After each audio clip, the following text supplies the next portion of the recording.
ادامه برنامه‌های رادیوی تاجیکستان.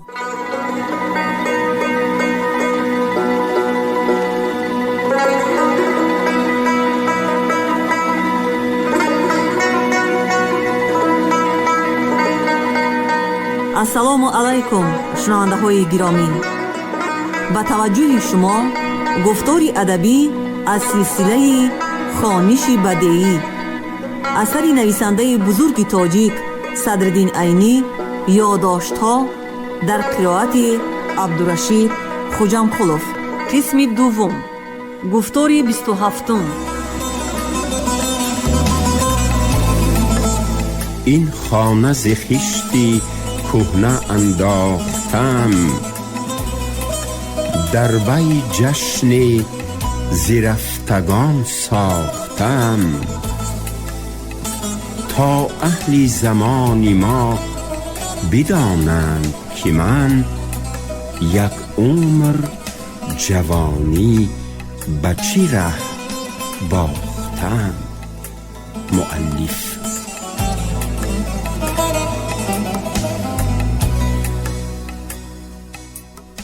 اینها آدمانی بی عائله و بی حولی بودند که در مدرسه در حجره زرخرید خود زندگانی می کردند. اساس معیشت اینها را وقف حجره و ماهانه پادشاهی تشکیل می کرد.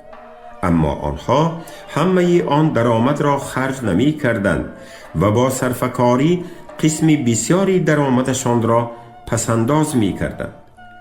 چنانچه روزی یکی از آنها وفات کرد و از حجره‌اش 10,000 تنگه، 1500 سوم پول نقد و چیزهای قیمت‌بهای دیگر برآمد. به سبب بیوارث بودنش قاضی کلان همه نقد و چیزهایش را پادشاهی کرده برای خرج مرده‌اش فقط 20 تنگه 3 سوم داد. آن کمبخت ممسک در زندگیش هم لباس درست نپوشیده و طعام سیری نخورده می گشت و در وقت مردنش با کفنی گدایی، با کفنی که ملاها از بین خود پول جمع کرده خریدند، گرانیده شد. بعضی از آن کلانسالانی بیتاری به هیچ منصب علمی منصوب نبوده تنها با وقف حجره زرخرید خود زندگانی می کردند. یک قسم اینها هم با وجودی به خرج یک کس کفایه نکردن وقف یک حجره همه آن درآمد را برای روز ناآمد صرفه‌کاری کرده پسنداز می نمودند. اینها به آن پسنداز قناعت ننموده به ملا بچگانی به پول محتاج شده و به میده بقالانی سری کوچه به فایده پول قرض داده سودخوری هم می کردند. البته چیزهای غنداشته اینها هم بعد از سرشان پادشاهی شده خودشان کفنگدا گردیده به زیر خاک می رفتند. بعضی از آن کلانسالانی بی عائله و بی حولی وقف حجره را و اگر به منصب منصوب باشند درآمد وی را هم تماما خرج کرده قلندرانه زندگانی می نمودند. مقصد این گونه آدم ها هم به من معلوم نبود که برای چی به دنیا آمده و به چی مقصد زندگانی می کنند.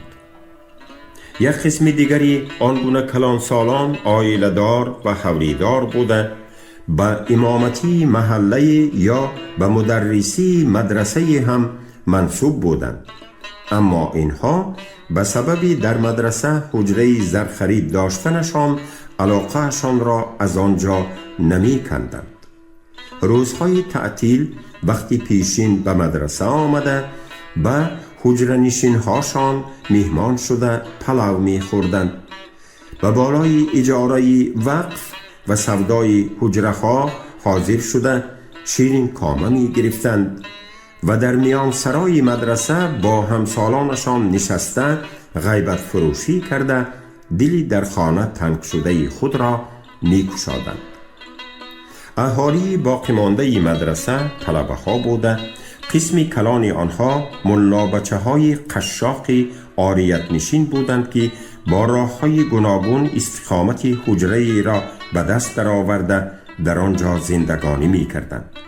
اینها با تعبیری روشن‌تر طلبه های در بدر بوده این ماه یا این سال در اینجا باشند، ماهی دیگر یا سالی دیگر مجبور می شدند که به جای دیگری کوچند. اینها به نظر کلان سالانی که در بالا ذکر یافتند پسترین آدم ها به شمار می رفتند. بعضی آن طلبه ها حجره زرخرید داشتند که اینها در آن مدرسه با آبرو و صاحب حقوق شده زندگانی می کردند. مخدوم گو و پیرک.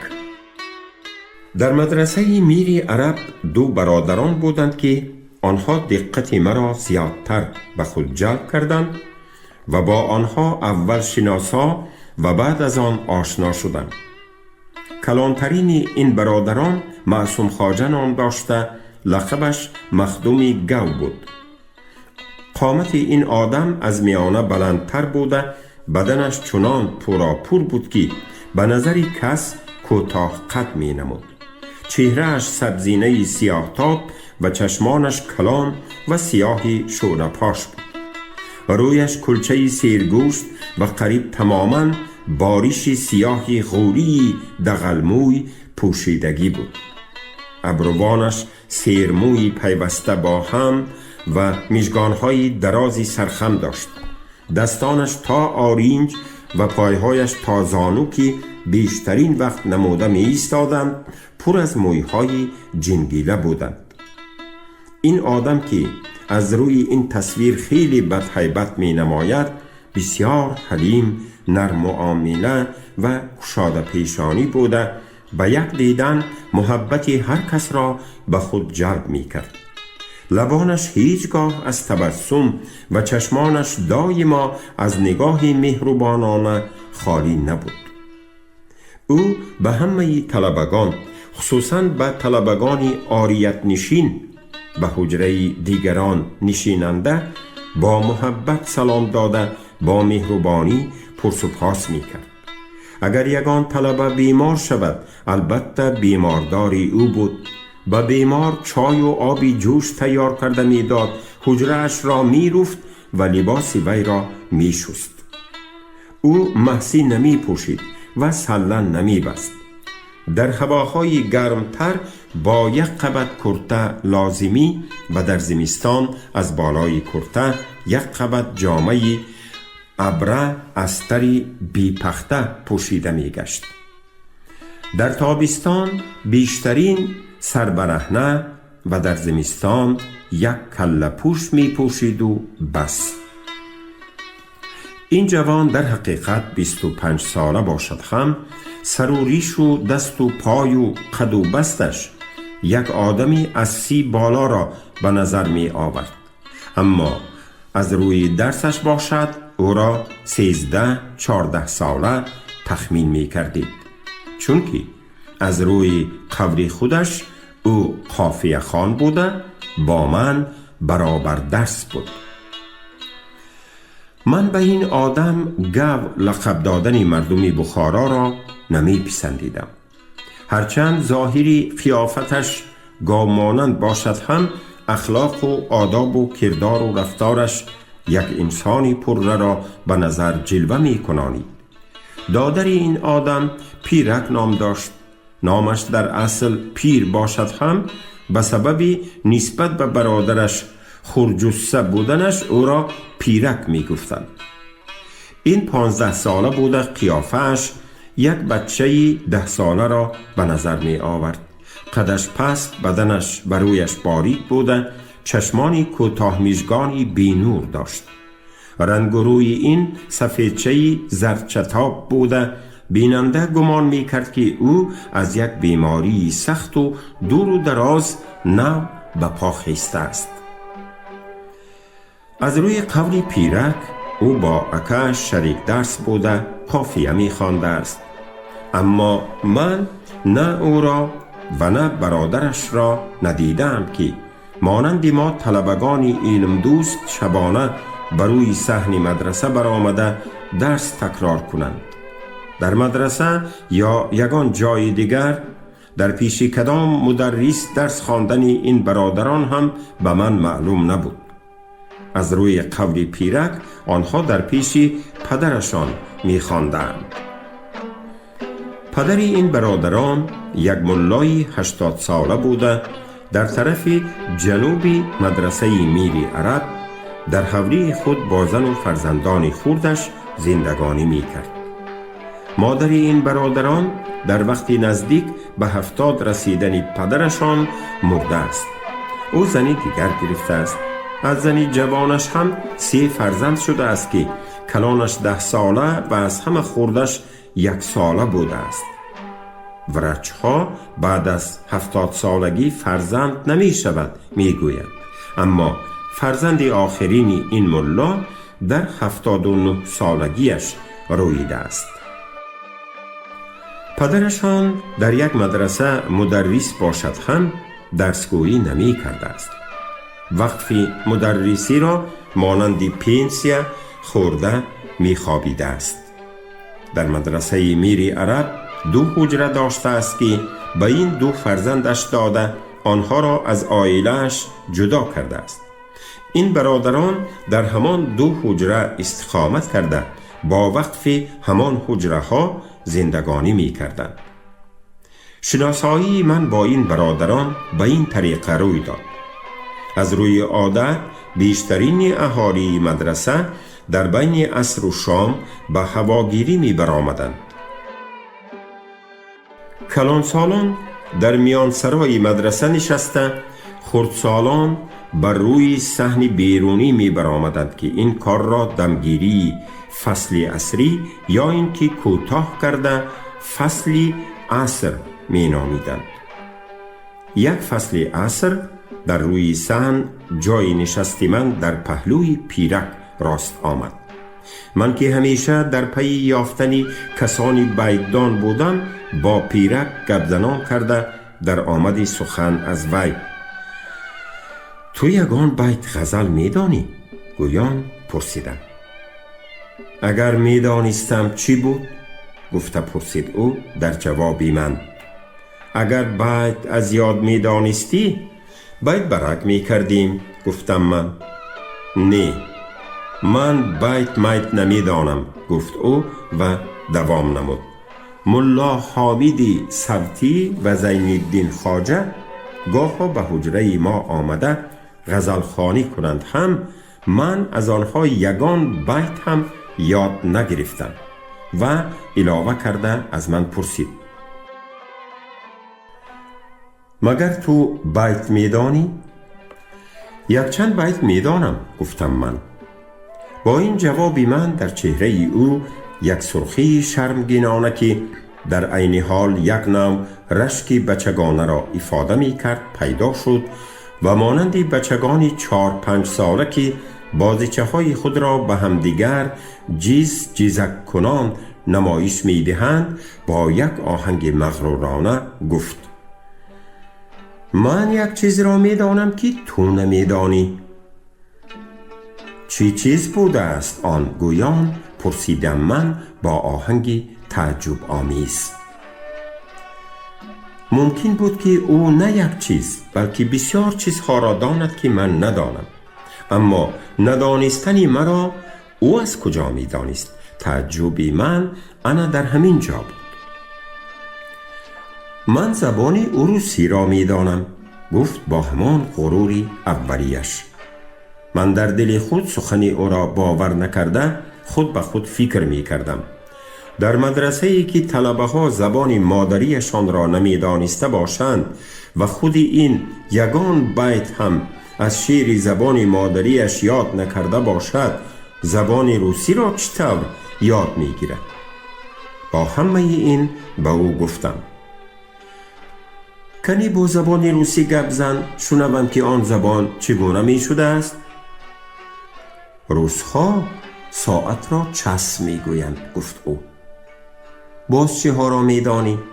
پرسیدم من. باز یک چند گپ می دانم که حالا در یادم نیست. گفت او. در کاغذ نوشته ماندم، تو یگان وقت به حجره من درآ خوانده می دهم. من همان روز بعد از شام به حجره او در آمدم. حجرهش در گوشه غرب جنوبی درون مدرسه واقع شده بوده، بسیار تنگ بود. دو کس به زور می نشست.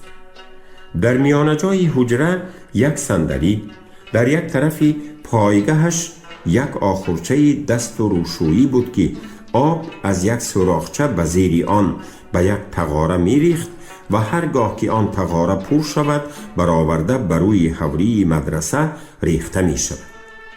در طرف دیگری پایگاه در مغز دیوار حجره موری و آتشدان آشپزی بود که در زیرش یک چقوری هیزمدان هم داشت. از طرف پایگاه زیر جای نشست را کمروار کافته بودند که در آنجا انگشت می ریختند. پلاس حجره ساده اما آزاده بوده. عموما آن حجره در شرایط مدرسه های بخارا برای استقامت یک کس کفایه می کرد. پیرک مرا برای حجره گذرانیده در رو بروی خودش در کاداک صندلی شیناند و به هیچ مقدمه از تحت کرپچه‌ای که بر روی وی نشسته بود کاغذی را برآورد. در روی کاغذ با قلمی قرینداش 2 سطر خط نوشتگی بود. از بعضی حرفهایش معلوم می شد که آن خط با حرفهای عربی نوشته شده است، اما آن حرفها را کلمه کرده خواندن ممکن نبود. پیرک آن کاغذ را به دست من داده، خوانده بین، زبان روسی را یاد می گیری. این خط را خواندن ممکن نیست. کی نوشت؟ گفته پرسیدم من بعد از نظر گذرانیدن آن کاغذ. بروی بینوری پیرک یک سرخی نیم رنگی دویده، خودم نوشته گرفتم، گفت و علاوه کرد. من خط ندارم و خط نویسی را مشق نکردم. این را از روی خطی دیگر کسی نسخه نویسی کرده گرفتم. من کاغذ را به پیش او گذاشتم. کنی خودت خوان، گفتم. او به سیاهی های در روی کاغذ نقش بسته، انگشتی اشارتی دستی چپش را گذاشته، آرنج دستی راستش را بر روی صندلی نهاده و گوشی طرف راستش را با نیمه رویش به پنجه آن دستش تکیه داده و چشمانش را با دقت بر آن کاغذ دوخته به خواندن درآمد. انا اینش لیدینه، انا اینش یخ، باز انا اینش چسی، معنیش ساعت، بعد ثانی خلیب، این نان. خواننده سکوت کرده ماند. همش همین؟ من پرسیدم. ها، همش همین، او جواب داد. این طور باشد تو همین کلمه ها را انا اینش هایت را همراه نکرده یک تا گوی، من درست شنوم و یاد گیرم. پیرک 2-3 بار دیگر انا اینش ها را همراه کرده خواند. در آخر با تنبیه و تلقین های من مانند آن که در مکتب کهنه می خوانده باشد سرش را پس و پیش جنبانیده گفت: لیدین یخ، چسی ساعت، خلیب نان. من از زبان او این کلمه ها را آموخته، اما مانند آن که شعری تاجیکی می خوانده باشم براتر کرده گفتم: لیدین یخ، چسی ساعت، خلیب نان. با شنیدن این سخنها از زبان من در چهره همصحبتم یک شعله شادی نورافکن شده با هیجان گفت: ایبی، این نصاب الصبیان شد کو؟ مگر تو نصاب الصبیان را میدانی؟ من پرسیدم. پدرم در وقت خردی هایم یک چند بیتش را به من یاد داده بودند. یک خطش هنوز در یادم هست گفت و مصرع زیرین را خواند: سما آسمان، ارض و خبرا زمین. و بعد از این باز سخن خود را دوام کناند و گفت: بیا یک کار کنیم. من گپ‌های روسی را یافته با ترجمه تاجیکیش خون می کنم، تو یک تن نصاب و سیبیانی روسی ساز.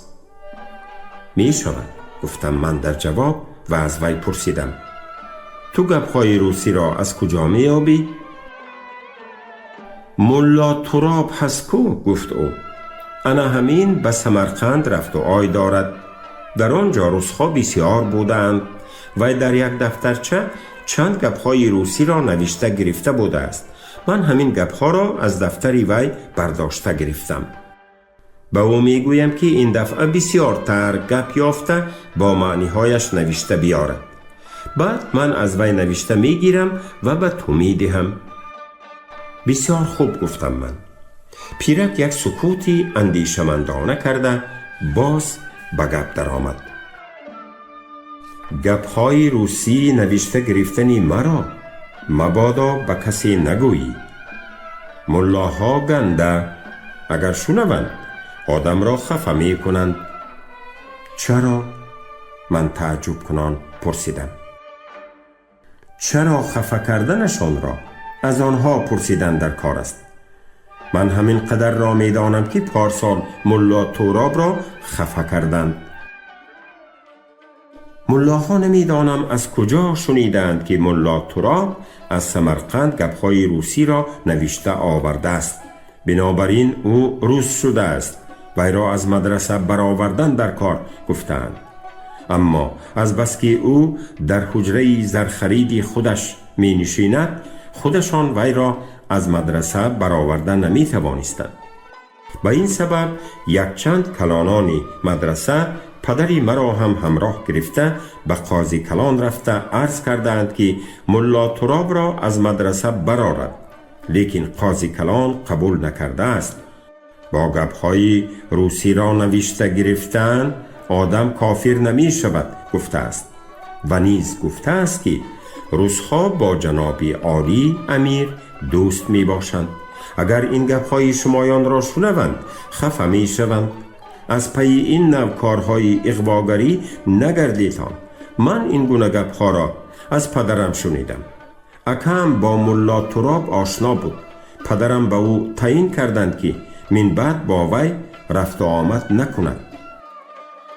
من پی بردم که پیرک با جثه نظرناگیر و چهره بیمار مانندش شوق چیز آموزی دارد. بنابراین به او گفتم: کم کم شعرخوانی هم کن. در آدم وی در کار می شود. ملا حامد صوتی و زین الدین خواجه به حجره اکم بسیار می آیند و غزلخوانی می کنند. من از آنها می پرسم که به من غزلخوانی را یاد دهند. این کار دیگر است، لیکن با وی آدم شعردان نمی شود. خوبش این است که از یگان بیاز یا دیوان کم کم شعرخوانی. ما بیاز نداریم، گفت او. در وقت مکتب پدرم به من یک خواجه حافظ یافته داده بودند. حالا همان کتاب را به دادرم که در مکتب می خواند دادند. من به تو یک کتابچه شعر می آرم، از وی می خوانی. او قبول کرد. آن شب صحبتمان با پیرک با همین تمام شد. من یک شبی دیگر بعد از شام کتابچه محمود و ایاز را به حجره پیرک بردم. او آن کتابچه را به دست گرفته سر تا پا ورق زد و بعد از آن به من گردانده داده. من این را خوانده نمی توانم و خطش را نمی شناسم. اگر خواجه حافظی خودم می بود احتمال خوانده می توانستم، گفت با یک آهنگی مایوسانه. من فهمیدم که او هم مانند بیشترین مکتب بچگان آن زمان از مکتب نسخه خوان شده برآمده بوده است و از کتابی بیگانه چیزی را خوانده نمی توانسته است. اما من از سوادناک شدن او امیدم را نکنده و او را دلبرداری کرده گفتم: من خواندن را نشان می دهم. در 3-4 روز خودت خوانده می توانستگی می شوی. من به او احتیاطکارانه معامله کردم، نگفتم که من یاد می دهم، بلکه من خواندن را نشان می دهم گفتم. زیرا اگر به خود رنگی آموزگاری را می دادم، عجب نبود که به نفسش سخت رسیده از آموزش سرکشی کند. کنی خواندن را نشان ده، گفت او با آهنگ شوقمندانه. من همان شب از غزل آن کتابچه 4 بیت را اول خودم با آوازی بلند خواندم. بعد از آن به وی گویاندم. وقتی که عباره های شعر را یاد گرفت، از کتابچه نو برآمدن آن عباره ها را یگان یگان نشان دادم. بعد آن شب هر شب تعطیل که من از خدمت خوجینانم بر وقتر فارغ می شدم، به حجره پیرک در آمده با او در بالای کتابچه محمود و ایاس مشغولی می کردیم. او در 2 ماه آن کتابچه را خوانده می توانستگی شد و خطهای خواناتری دیگر را هم آهسته آهسته خوانده می توانست. بعد از آن او را از روی همان کتابچه به خط نویسی در آوردم. اولها نسخه برداری می کرد. وقتی که دستش به قلم رام شد، از پیش خود هم بعضی چیزها را نوشتن گرفت. به همین طریقت تا بهار نیمکاره باشد هم خط و سواد برآورد. در این میان ملا تراب باز یک بار دیگر به سمرقند رفته آمد. هرچند او از هجوم ملایان ترسیده دیگر کلمه های روسی نوشته گرفتن را ترک کرده باشد هم، با التماس پیرک 3 کلمه دیگر را با ترجمهش نوشته آورده است. آنها این کلمه ها بودند: سنگ برف، دشت باران، دوشه جان. پیرک این کلمه ها را از دستنویس ملا تراب با خط خودش نوشته آورده از من التماس کرد که اینها را هم نصاب و سیبیان کرده به نصاب و سیبیان اولی همراه کنم. این دفعه خط پیرک را من هم خوانده توانستم و برای به نظم در آوردن آن کلمه ها فکر کردم. بی دشواری این 3 کلمه هم یک مصرع شعر شد. این مصرع فقط با همراه یک او به آخری کلمه برف و بالا پایین نمودن کلمه های داشت باران و دوشه جان به وجود آمد. من آن مصرع را به کتابچه نصاب و سیبیان پیرک نوشته خوانده دادم. سنگ برف، دوشه جان، داشت باران.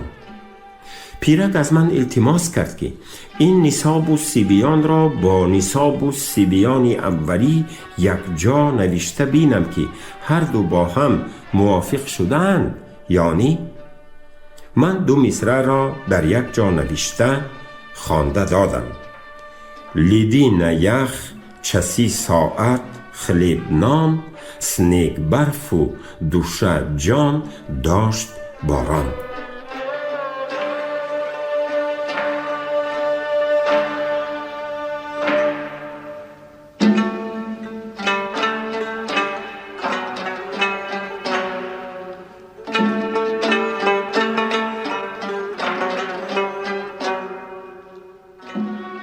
شما گفتار 27 را از روی اثر نویسنده بزرگ تاجیک صدرالدین عینی یادداشت‌ها شنیدید.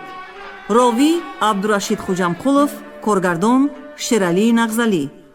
پایان گفتار ادبی از سلسله خوانش بدیعی.